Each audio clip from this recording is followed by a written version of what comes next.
LDF സ്ഥാനാർത്ഥി M സ്വരാജിന്റെ പ്രചരണത്തിന്റെ ഭാഗമായി മന്ത്രിമാരൊക്കെ തന്നെയും നിലമ്പൂർ മണ്ഡലത്തിലേക്ക് എത്തിച്ചേർന്നുകൊണ്ടിരിക്കുകയാണ്. അവർ പ്രചരണത്തിന്റെ ഭാഗമാകുന്ന കാഴ്ചയാണ് കാണുന്നത്. നിലവിലിപ്പോൾ മന്ത്രി കെ രാജൻ നമ്മോടൊപ്പം ചേരുന്നുണ്ട്. ഈ പ്രചരണം ഇപ്പോൾ വളരെ ശക്തമായ രീതിയിൽ മുന്നോട്ട് പോയിക്കൊണ്ടിരിക്കുകയാണ്. എങ്ങനെയാണ് ജനങ്ങളുടെ ഒരു പ്രതികരണം? വലിയ വികാരമാണ് സ്വരാജിൻ്റെ പേര് കേൾക്കുമ്പോഴും ഇടതുപക്ഷ ജനാധിപത്യ മുന്നണിയുടെ പ്രചരണം എത്തുമ്പോഴും ജനങ്ങളുടെ ഭാഗത്തു നിന്നുണ്ടാകുന്നത്.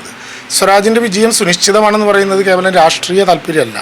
അതിനേക്കാൾ ഉപരിയായി ഒരു നാടാകെ കേരളം ഇതുവരെ കണ്ടിട്ടില്ലാത്ത വികസന പ്രവർത്തനങ്ങളുടെ പൊതുധാരയിലേക്ക് വരുമ്പോൾ അത് തുടരണം എന്ന കനത്ത അഭിപ്രായം അവർക്കിടയിലുണ്ട്. ഓരോ ഇടങ്ങളിലും പോകുമ്പോൾ അത് നല്ലതുപോലെ കാണാനുമുണ്ട്. ഭൂമിയുടെ, വീടിൻ്റെ, പൊതു ഫെസിലിറ്റീസിൻ്റെ, ഇങ്ങനെ തുടങ്ങി പഴയ നിലമ്പൂരല്ല ഇപ്പോഴത്തെ നിലമ്പൂർ ഇടതുപക്ഷ ജനാധിപത്യ മുന്നണിയുടെ ഭരണത്തിൻ്റെ ഭാഗമായിട്ട് എന്ന് അവർ കാണുന്നുണ്ട്. മാത്രമല്ല കേരളത്തിൽ ഇടതുപക്ഷ ജനാധിപത്യ മുന്നണിയുടെ തുടർവരവിൻ്റെ ഒരു കാഹളം അവരറിയുന്നുണ്ട്. ആ വികസന പ്രവർത്തനങ്ങൾ ഏറ്റവും കരുതലായി ഞങ്ങൾക്ക് വേണം എന്ന ആവശ്യം അവരുടെ മുമ്പിലുണ്ട്. സ്വാഭാവികമായിട്ടും ഈ മണ്ഡലത്തിൽ തന്നെ ഒരു ജനപ്രതിനിധിയായി അവരോടൊപ്പം ഉണ്ടായിരുന്ന കേരളത്തിൻ്റെ നിയമസഭയിൽ വലിയ സംഭാവന ചെയ്ത ഒരാളെ തന്നെ അതിന് കിട്ടുന്നു എന്നുള്ളതിൽ അവരുടെ ആവേശം 10 മടങ്ങായിട്ട് വൈദ്യുതിച്ചിട്ടുണ്ട് എന്നാണ് കാണാൻ കഴിഞ്ഞത്. ഞങ്ങളെല്ലാവരും സ്ഥിരമായിട്ട് പല കാരണങ്ങളാൽ വരുന്ന സ്ഥലങ്ങളാണല്ലോ ഇതൊക്കെ. ഇവിടെ ഈ ഗവൺമെൻറ്റിൻ്റെ ഭരണത്തിൻ്റെ കീഴിൽ 4008 കുടുംബങ്ങൾക്ക് പട്ടയങ്ങൾ നൽകുന്നതുമായി ബന്ധപ്പെട്ട് ഈ നിലമ്പൂർ മണ്ഡലത്തിലെ 6 വില്ലേജുകളിൽ ഡിജിറ്റൽ റീസർവേയുടെ നടപടിക്രമങ്ങൾ നടക്കുന്നുണ്ട്.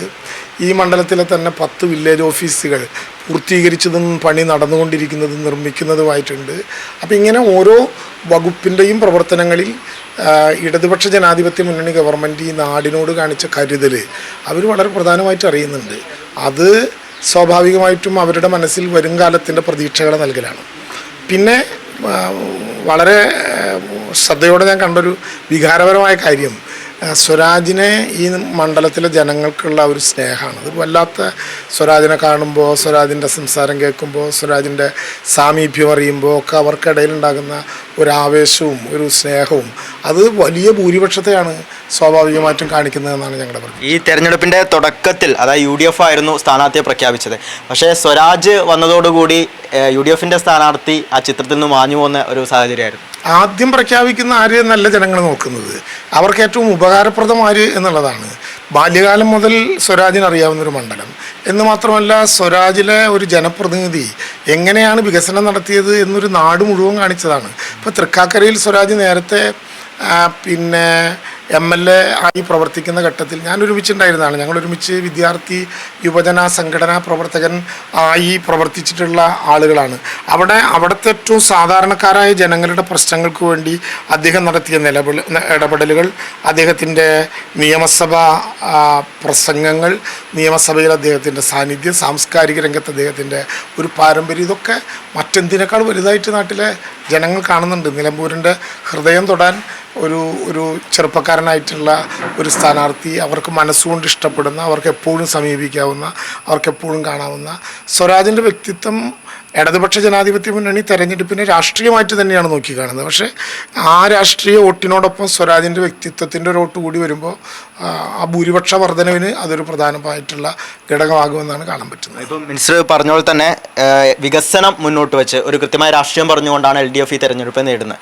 പക്ഷേ UDFിൻ്റെ ഭാഗത്തുനിന്ന് വർഗീയ പരാമർശങ്ങൾ ഉണ്ടാകുന്നു. അപ്പം തന്നെ ഏറ്റവും അവസാനം ജമാഅത്തെ ഇസ്ലാമിയുള്ള ബന്ധം പുറത്തു വരുന്നു. അങ്ങനെ ഒരുപാട്, അതൊക്കെ ഈ നെഗറ്റീവായി ഈ തെരഞ്ഞെടുപ്പിൽ UDFിനെ ബാധിക്കാൻ സാധ്യതയില്ല. ഞാൻ പറഞ്ഞത് കേരളത്തിൻ്റെ മനസ്സൊരു മതനിരപേക്ഷതയുടെ മനസ്സാണ്. കേരളം ലോകത്തിൻ്റെ മുമ്പിൽ എപ്പോഴും വ്യത്യസ്തമാകുന്നതും ഇന്ത്യയുടെ മുമ്പിൽ കേരളം ബദലായി അവതരിപ്പിക്കുന്നതും ജനാധിപത്യത്തോടൊപ്പം മതേതരമായ മനസ്സുള്ള ഒരു നാട് എന്ന വിധത്തിലാണ്. ആ മതനിരപേക്ഷതയെ ആക്രമിക്കാനും കേവലം 10 വോട്ടുകൾക്ക് വേണ്ടി ഏത് തീവ്രവാദം പറയുന്നവനെയും വെള്ളപൂശി ഒപ്പം നിർത്താനുമൊക്കെ ഒരു മുന്നണി ശ്രമിച്ചാൽ കേരളത്തെക്കുറിച്ചുള്ള അവരുടെ ധാരണ എന്താണ്? കേരളത്തിലെ മാത്രമല്ല നിലമ്പൂരിലുള്ള ജനങ്ങളോടുള്ള വെല്ലുവിളിയാണ്. ഞങ്ങൾ എന്തും ചെയ്യും, ഞങ്ങൾക്ക് എന്ത് ചെയ്താലും പ്രയാസമുണ്ടാകില്ല എന്നൊക്കെ പ്രഖ്യാപിക്കുന്ന അങ്ങനെ ഒരു വെല്ലുവിളിയും കേൾക്കുന്നവരല്ല നിലമ്പൂക്കാർ. അങ്ങനെ തെറ്റിദ്ധരിക്കേണ്ട, കുഞ്ഞാലിയുടെ നാടാണിത്.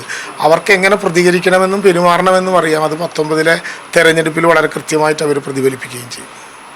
തീർച്ചയായും ഇപ്പോൾ മന്ത്രി സൂചിപ്പിച്ച പോലെ തന്നെ ആരാണ് ആദ്യം സ്ഥാനാർത്ഥിയെ പ്രഖ്യാപിക്കുന്നത് എന്നല്ല, ജനങ്ങളുടെ കൂടെ നിൽക്കുന്നത് ആരാണ്.